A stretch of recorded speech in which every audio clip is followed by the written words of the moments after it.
ইনকিলাব মঞ্চের মুখপাত্র শরীফ ওসমান হাদি ইতিমধ্যে সন্ত্রাসীদের গুলির ঘটনায় মৃত্যুবরণ করেছেন। ইন্না লিল্লাহি ওয়া ইন্না ইলাইহি রাজিউন। আমার জানা বিষয় হলো, শরীফ ওসমান হাদির এই মৃত্যু কি শাহাদাতের মৃত্যু হিসেবে গণ্য হবে?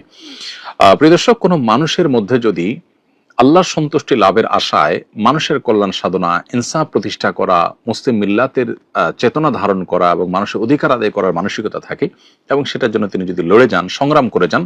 এমত অবস্থা যদি তার এই চেতনার কারণে তিনি আক্রমণের শিকার হন এবং মারা যান, সন্দেহাতীতভাবে তিনি শাহাদাতের মর্যাদা লাভ করবেন ইনশাআল্লাহ তাআলা। ইমানদারের মধ্যে যদি আল্লাহর সন্তুষ্টি লাভের জন্য জীবন বাজি রাখার মানসিকতা থাকে এবং তার অসৎ কাজে বাধা প্রদান, অন্যায়ের বিরুদ্ধে তার প্রতিরোধ এবং ইনসাফ প্রতিষ্ঠার মানসিকতা লালন করার কারণে তিনি যদি আক্রমণের শিকার হন, তাহলে সেক্ষেত্রে তিনি অবশ্যই শাহাদাতের মর্যাদা লাভ করবেন। সেই জায়গা থেকে শরীফ ওসমান হাদিকে আল্লাহ তাআলা শাহাদাতের মর্যাদা দান করুন, আমরা সেই দোয়া করি। আর এমনিতেই নবী সাল্লাল্লাহু আলাইহি ওয়াসাল্লাম বলেছেন, মান কুতিলা দুনা দামিহি ফাহুয়া শাহীদ। যে ব্যক্তি কারোর হাতে খুন হয়েছে, জীবন রক্ষা করতে গিয়ে তার জীবন খুন হয়েছে, অর্থাৎ সাধারণ ধস্তাধস্তিতে অথবা কোনো ডাকাতের হাতে মারা গেছে, সেও শাহাদাতের মর্যাদা লাভ করেন। তাহলে সেক্ষেত্রে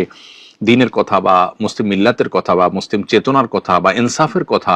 বা মানুষের অধিকারের কথা যদি কেউ বলতে যান মুসলিম হয়ে এবং আল্লাহর কাছ থেকে যদি বিনিময় আশা করেন, তাহলে তিনি অবশ্যই শাহাদাতের মর্যাদা লাভ করবেন।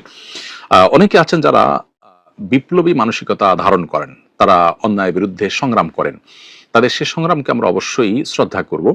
কিন্তু তার মধ্যে যদি আল্লাহর প্রতি বিশ্বাস না থাকে অথবা তিনি যদি এই সংগ্রামটা করেন তার মানবিক চেতনা থেকে শুধুমাত্র, এর জন্য তিনি আল্লাহর কাছ থেকে কোনো বিনিময় আশা করেন না, আল্লাহর সন্তুষ্টি লাভের আশায় করেন না, কোরআন হাদিসের নির্দেশনার কারণে করেন না, তাহলে সেক্ষেত্রে তার এই আত্মত্যাগটা শাহাদাত হিসাবে বিবেচিত হবে না। শাহাদাত বিষয়টা আসলে নিয়তের সাথে সংশ্লিষ্ট বিষয়। কেউ যদি আল্লাহর সন্তুষ্টির আশায় জীবন বাজি রাখেন, যা করেন তা আল্লাহকে খুশি করার জন্য করেন, তার জীবন মরণ আল্লাহর উদ্দেশ্যে যিনি উৎসর্গ করার জন্য প্রস্তুত থাকেন, তাহলে সেক্ষেত্রে তিনি শাহাদাতের মর্যাদা লাভ করেন। আমরা দোয়া করি শরীফ ওসমান হাদির সমস্ত ভুল ত্রুটি মাফ করে আল্লাহ তাআলা তাকে শাহাদাতের সর্বোচ্চ মাকাম দান করেন এবং তার সুখ সন্তপ্ত পরিবারকে সান্ত্বনা সইবার শক্তি নসিব করেন এবং সেই সাথে এখান থেকে অনুপ্রাণিত হয়ে আমাদেরকে আল্লাহর সন্তুষ্টির লাভের আশায় জীবন বাজি রাখার মানসিকতা আমাদেরকে ধারণ করার তৌফিক দান করুন। বস্তুবাদের এই পৃথিবীতে আমরা বেশিরভাগ মানুষ দুনিয়ার মোহে এতটা মোহাবিষ্ট হয়ে গেছি যে আমরা প্রত্যেকটা মানুষ শুধু বাঁচার জন্য সংগ্রাম করি এবং মরতেই যখন হবে তখন আল্লাহর রাহে আমি জীবন বাজি রেখে যেন মরতে পারি, আমি যেন অন্যায়ের বিরুদ্ধে কথা বলতে গিয়ে যেন আমার মৃত্যু হয়, আমার মৃত্যুটা যেন শাহাদাতের মৃত্যু হয়, আল্লাহর সন্তুষ্টি লাভের আশায় যেন আমি জীবন বাজি রাখতে পারি,